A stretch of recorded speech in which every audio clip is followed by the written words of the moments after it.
Welcome back dito sa channel natin, and for today's video papakita na naman natin yung tungkol sa laro nga ni Magnus Carlsen nung dinefeat niya nga si Hikaru Nakamura. Actually sa present na ranking nila for this 2023, si Magnus Carlsen nasa rank world number 1 pa rin, and si Hikaru Nakamura sa rank 6, world number 6 siya.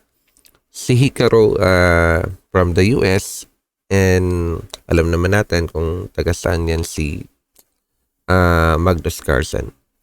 So, eto tingnan natin kung papaano nga pinahiya nga ni Magnus Carlsen si Hikaru Nakamura.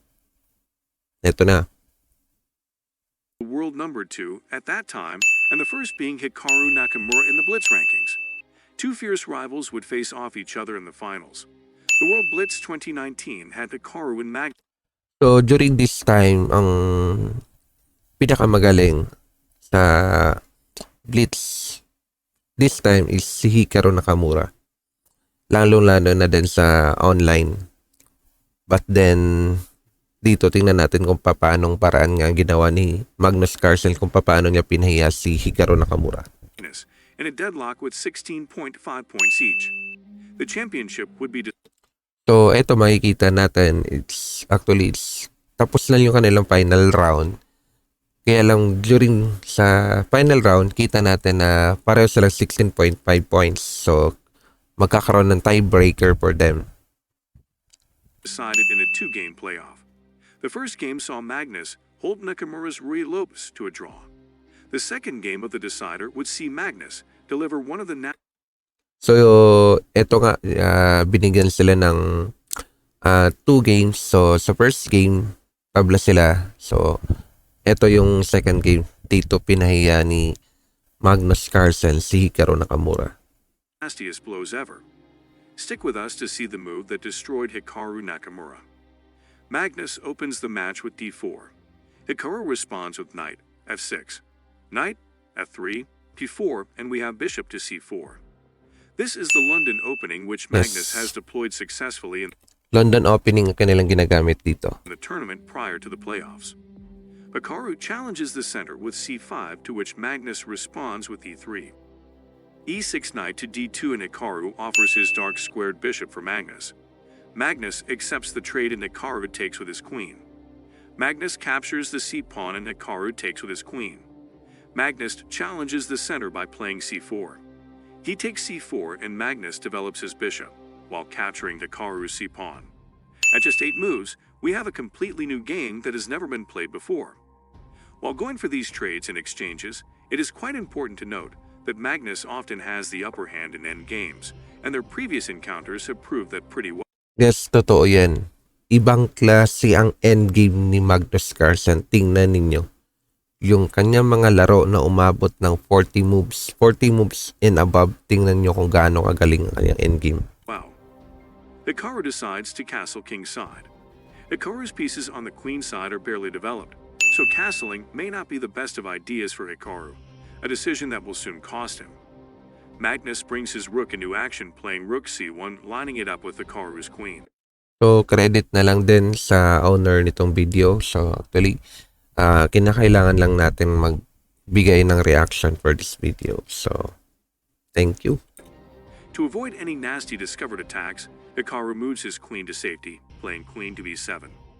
Magnus finishes his development with a castle to the king's side. Hikaru plays b6 with the idea of fine-shadowing his.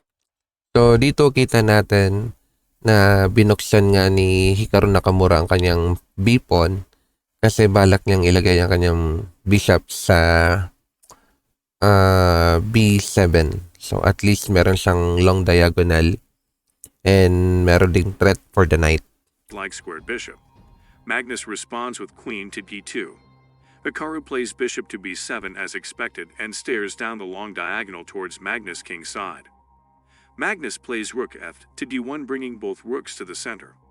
The rooks on open files are a dominating presence, whereas Hikaru's rooks are nowhere close to the action. Hikaru develops his knight by playing knight b to d8. The only black piece that is even close to being called active is the like-squared bishop, and Magnus tries to trade it off by playing bishop to a6. Hikaru forces the trade, playing knight to c6. Magnus takes the bishop and Hikaru recaptures with his queen, maintaining control over the long diagonal. So, kita natin dito na hindi talaga minigay ni Hikaru Nakamura yung pag-control sa the long diagonal white square. Magnus plays knight to e5, advancing his knight forward. Hikaru did not like this at all and tried to trade it off or kick it away by playing knight c to d7.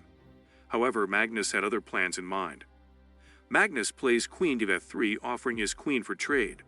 Hikaru cannot take Magnus' knight because that would hang his queen. At the same time, Hikaru has no interest in trading queens. Hikaru plays the move queen to a6 with a threat to take the a2 pawn.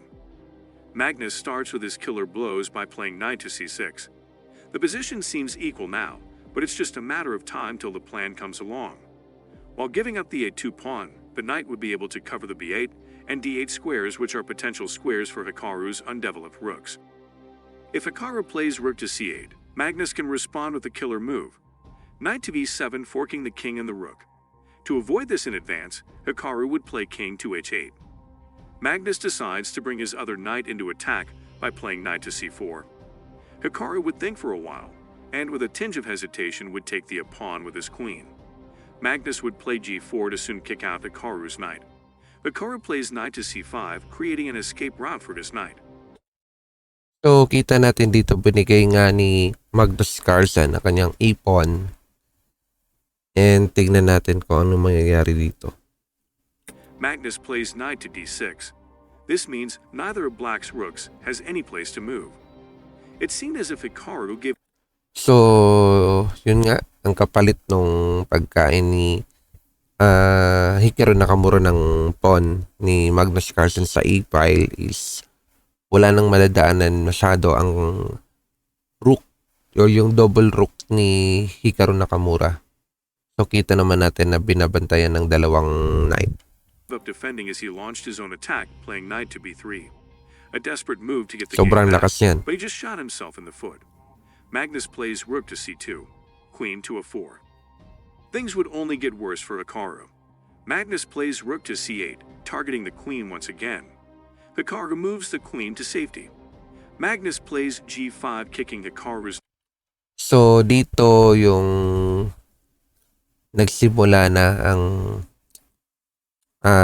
plano ni Magnus Carlsen.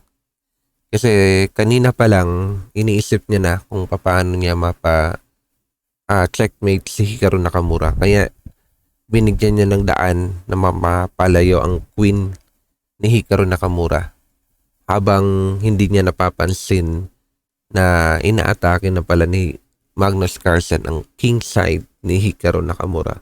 Tingnan natin kung anong ginawa talaga ni Magnus Carlsen. Sobrang galing. Knight out, a move that has been long coming. Hikaru realizes that everything is falling apart. He plays knight to d6, rook to h4, and knight b to c5. If you take a closer look, you could see that Magnus could have ended the game right there. But even the world champion would miss the mate in 3. Feel free to pause the video, take a look for yourself, and comment below if you got it. However, Magnus plays knight takes... So, yan ang kanilang position. So, dito pa lang sobrang ganda na. Pero kung titingnan natin dito po, pwede na ngang gawin ni Magnus Carlsen yung kanyang plano. Pero iba yung tinira niya. f7, check. After a few trades, Magnus would be up in material. Hikaru plays rook to f8 in another desperate attempt to catch Magnus off guard, hoping for a sneaky checkmate. Magnus responds with rook to f4, and now we have a mate in 2, no matter what Hikaru does. Hikaru decides to respectfully resign the match, and Magnus would go on to celebrate his third Blitz championship in a row. So, balik lang natin.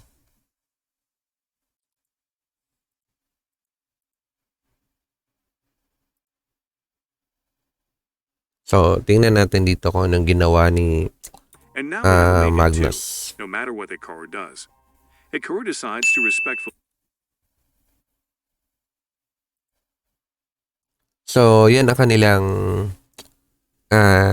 last position. Kasi nga, kung kakainin nga ni Hikaru Nakamura yung rook ni Magnus Carlsen is mated na siya. So, kita natin kung gaano kagaling. 'Di ba? Sobrang galing. So, again, kung meron kayong nakuha, I hope na may natutunan kayo dito sa video natin for today. And I hope to see you around para sa mga panibagong video na naman tungkol kay Magnus Carlsen. Again, thank you for watching. Bye.